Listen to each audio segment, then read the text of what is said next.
My name is Kati Weis, and I'm an investigative reporter here with Fox 10 News. A lot of people really are shocked, just as you are, both about the allegations against Moore and, of course, the way that Ziegler is defending him. Bob Lenise, we're just starting to get these reports in. Charles Barkley has been walking around speaking with folks in the media. That's where I am now on the media risers. And then one of the suspects struck him across the face with a gun, pistol whipped him. You can even see some of the blood splatters here on the floor from that attack. But take a walk to the area where Olin told 911 the cloud of chlorine gas was headed, and you'll notice these pine trees are still brown.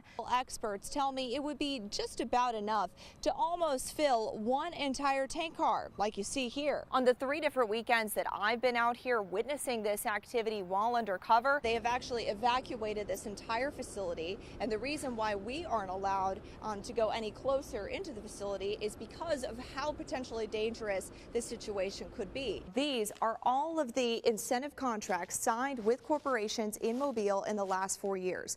And this is a device that's going to help us scoop up the sediment from the bottom of the bay and bring it back up to the surface here. It's pretty heavy, so I'm getting a bit of a workout. why would you vote against something that would ultimately help protect children? You believe that this incident should have ever happened in the first place when there was an opportunity, a clear opportunity for this man to have been arrested when he was disarmed and calmed down at his daughter's house with deputies around him.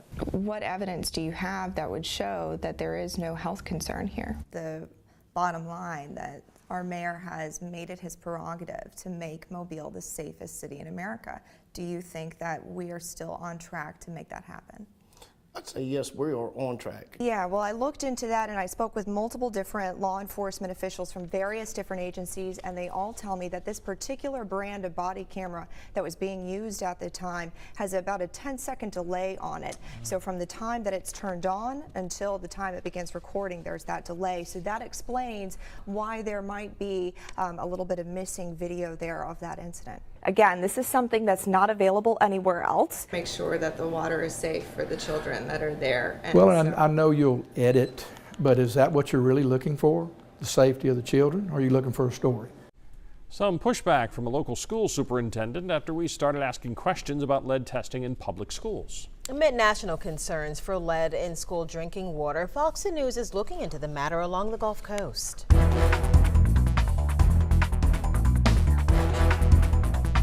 Following the drinking water crisis in Flint, Michigan last year, states across the country have been looking more critically at the issue of lead contamination in drinking water. School districts are starting to realize they've neglected to attend to an issue that might be poisoning students for years. In Portland, Oregon, for example, extremely high lead levels were detected in several schools this summer. The state of New York has mandated that public school systems test their drinking water for lead. And just last month, dozens of school systems found high lead levels in the water that students are drinking. And lead is poisonous. It can't happen. And my kids go to school, it's supposed to be safe for water, food, and just having that water lead is just, for me, it's scary because I don't want my kids to be sick.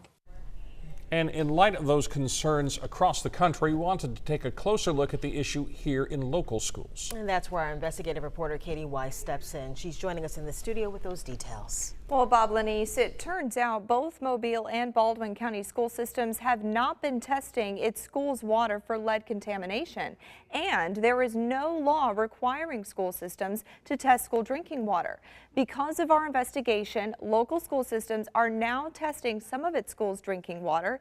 And during the course of this investigation, the state has announced it will help test all public schools. Dr. Curtis Turner, a pediatrician at the University of South Alabama, says children are most susceptible to the harmful effects of lead poisoning. The brain in children is growing at a rapid rate, so any insults that they have can affect them for life. Most of it has to do with learning. If it slows their learning down, then you have to worry about academic performance. So, in the first week of October, Fox 10 News Investigates asked the Mobile and Baldwin County public school systems if a laboratory we hired could test some of the older school buildings that may be at risk. For weeks, there was no response. We even reached out to the State Department of Education, but still no word on testing. Finally, in early November, the superintendents of each school system emerged with an answer. We don't test because there is no reason at this time to question any of the water supply. Well, right now there was really no reason to test because we have no reason has been brought forward. But they explained they would do their own testing at some older school buildings. You know, were asking questions and we said, oh, okay, well, we can go ahead and test. So we're going to do our testing in the schools you indicated, and then we'll give you the results of those tests. I asked the Mobile County School Superintendent, Martha Peak, if she had spoken with the Baldwin County School Superintendent, Eddie Tyler, about the plans. So have you been in contact then with Baldwin County schools about this issue? I've not been in contact with Baldwin County. I really have not been in contact with anyone except our facility division and also those people who are learning about the people who are testing for us. So I really haven't discussed this with anyone. But Tyler said they did consult one another about the issue. Because Martha and myself have spoken about the water quality. But why do you think she would tell me on camera that she didn't? Well, I can't speak for that because I didn't see your report. Confused by the different responses, I pressed Tyler further. And I'm curious if you two were strategizing. Is this a strategy? Wow, what a stretch. I think you're trying to make a story out of nothing. I think that's exactly what you're trying to put that on air, please. When there are states all around the country I don't care what the other states are doing, Katie.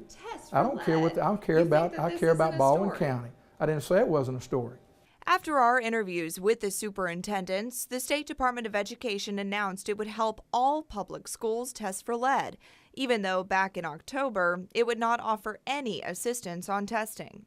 Mobile County Public Schools has just released its test results for 8 of its older schools.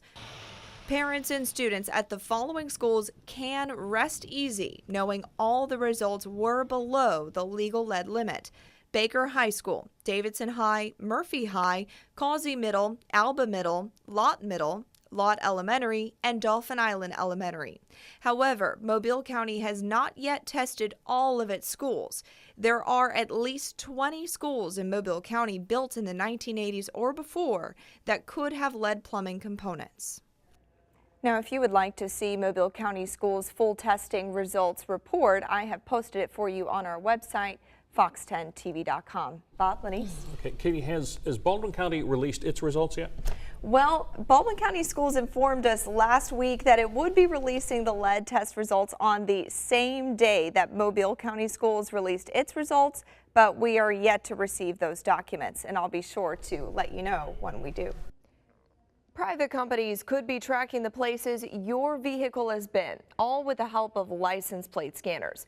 Police use license plate scanners to catch criminals and stolen cars.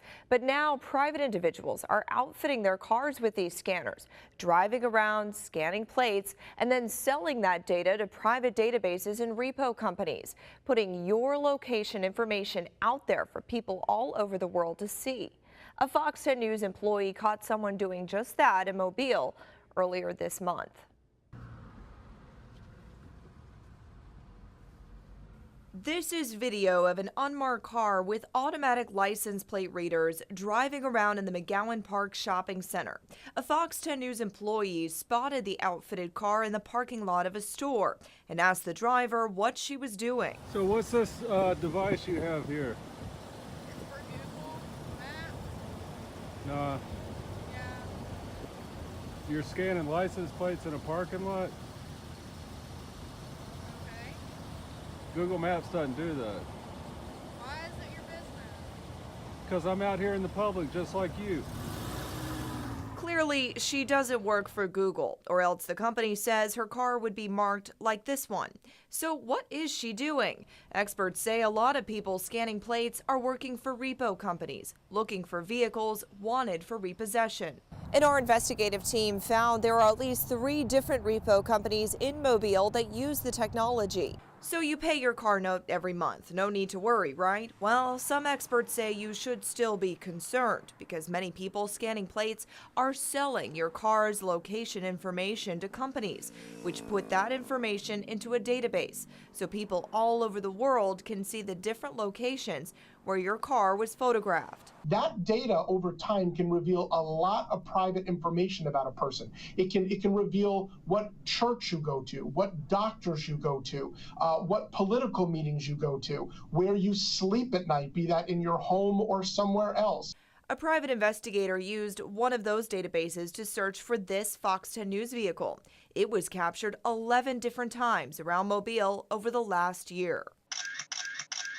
The database shows the photograph of the car along with the time and date the plate was scanned, but it does not reveal who drives or owns the vehicle. Rich Robertson is a private investigator in Phoenix, Arizona. He tells me the database is a helpful tool. We were looking for a woman in Arizona that all indications were she was at particular addresses, but she didn't show up there.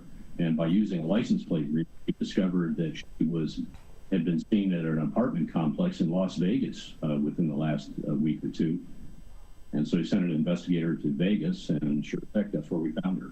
But some folks in Mobile weren't so comfortable with the idea of their information being out there for people to see. That's crazy. I can't believe that. Is this real? Yeah, this is real. Oh, wow. Yeah. Man, that shit kind of sounds illegal. So is it illegal in Alabama? It's creepy. It feels wrong. You know, people don't really expect to be tracked everywhere they go. While he's concerned, local attorney Judson Crump says he sees no legal issues with someone scanning plates in a parking lot of a store or even an apartment complex. It's a place of public accommodation. There's nothing illegal about that, and you would not really have any expectation of privacy there.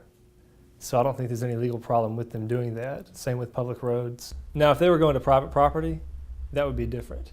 14 states have passed laws regulating the practice in a variety of ways. Some states have even outlawed the use of license plate readers by private individuals, only giving law enforcement the ability to use the technology. What are your thoughts? Chad Marlowe with the American Civil Liberties Union wants more regulations in place to ensure citizens' privacy is protected. People on the political right and the political left all have concerns about these kind of mass privacy intrusions. And so although we may live in a time in which it is difficult to make progress politically on a host of issues, privacy is an issue where there still remains pretty strong consensus across the aisle. And so I think that people should take that as an opportunity to work both locally and on the state level to make sure that good privacy laws and policies are in place to protect the people of Alabama. But Robertson says even without laws in place, companies use the information responsibly.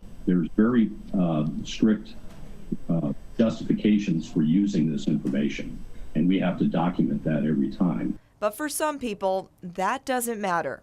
That's totally invasion of your privacy. That's not cool. I feel like if they can't locate them regularly by just finding their address, some things like that, that's horrible. I don't like that at all.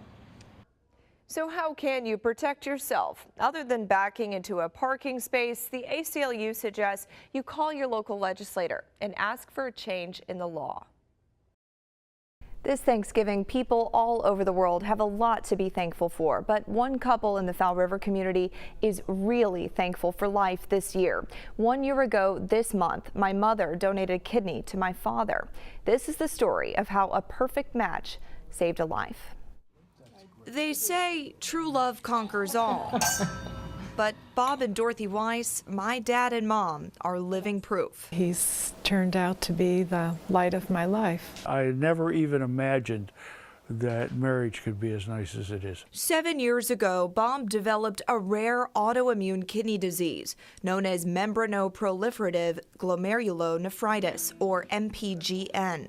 The disease worsened over the years, forcing Bob to retire from his position as chief of anesthesia at the USA Medical Center.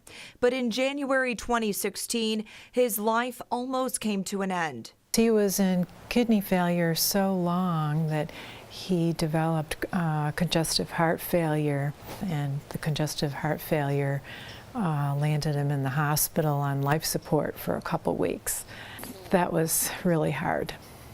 For a while there, we weren't sure if he was going to live or die. Miraculously, my dad survived, but he was in dire need for a kidney transplant. He was too old to be put on a donor list, so someone needed to volunteer.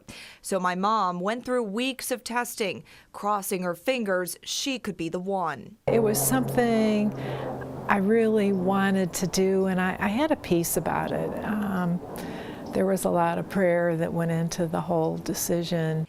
As if by fate, the two were a perfect match. And I was just pleased as anything. And she is not only a match, she is a good match. And that will probably give me 10 to 15 years of good life. They went through with the surgery in November 2016 at UAB's Kidney Transplant Center. 1 year later, Bob is able to enjoy a Thanksgiving feast with his family again. I enjoy the company around the dinner table. I also enjoy the food. And last year, I couldn't enjoy much. And this will be just a particularly thankful time. It's the 1 year anniversary, and we've come so far, and life is so much nicer. And we are just so thankful for UAB and the doctors that took care of us. Now, the two are a true testimony to the power of love. She made me realize how precious life is and how good life with her is. Years ago, I gave him my heart, and so I didn't think twice about giving him a kidney. From my family to yours, happy Thanksgiving. Love you, Mom and Dad.